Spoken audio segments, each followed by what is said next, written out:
sé qué lugar es este. So, Natalie, you're the first woman to compose a score from Star Wars live action. Congratulations. So, what exactly did Deborah Chow ask you for this score, and what does this score mean to you? Okay, so Deborah asked me because I think of my work on Loki. Yes. And then she also listened to some of my more emotional string writing that I'd done for like My Mother and Other Strangers and some BBC dramas that I'd done. And she liked the combination of the thematic writing that I'd done and the emotional writing. And then what it means to me is just, it's such a, I was just hoping that I would get to like one day see John Williams conduct at the Hollywood Bowl, because he's 90, and like just even meeting him I was like, oh, that's never going to happen. So like the fact I've worked with him is just insane. It's like beyond what I could have dreamt.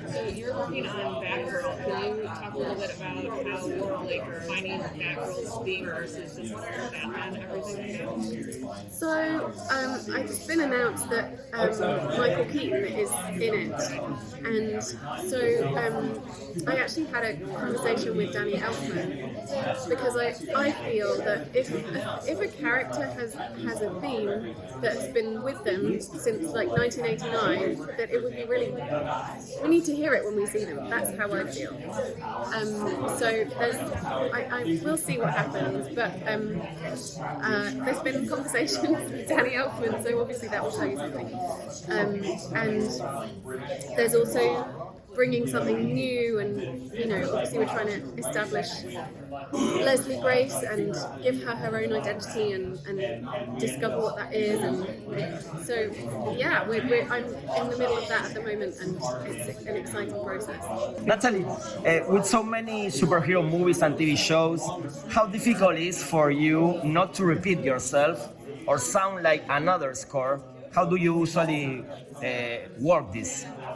It's really tricky because obviously I think when you come on board a project and people are nervous and they're not quite sure, because we're all finding our way for every project. It's like, what makes a show successful, and what makes a show unsuccessful. It's such a fine line often, and no one really knows. Like everyone pretends they know, but I don't think anyone really knows. Yes. Like that small change that makes something a big hit.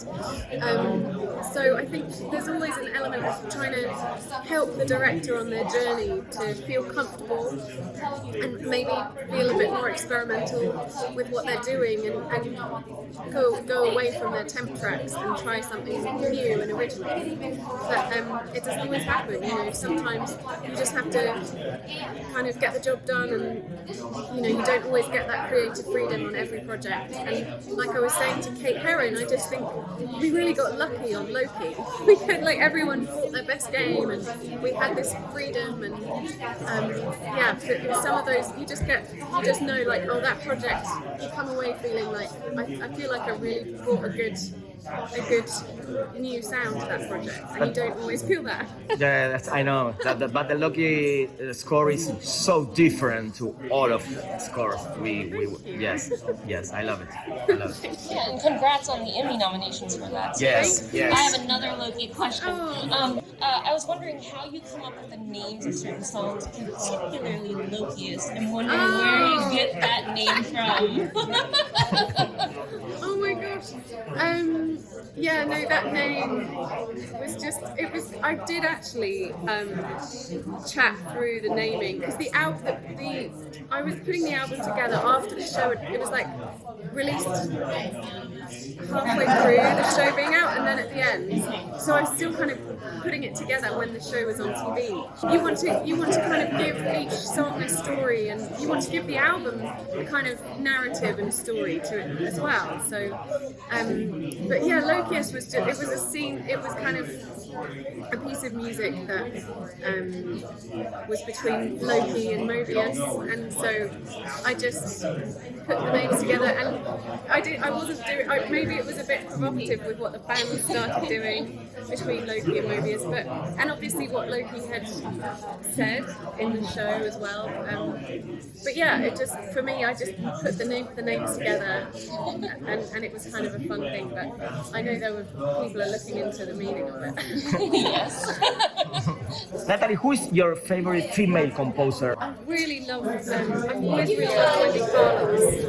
Always been a he's huge the best. fan, and like the Shining soundtrack, like that's been something, and Clockwork Orange, from just things that you listen to when you're 12 or 14. Yeah. They really stay with you because they're those early memories and stuff. Awesome. Yeah. So.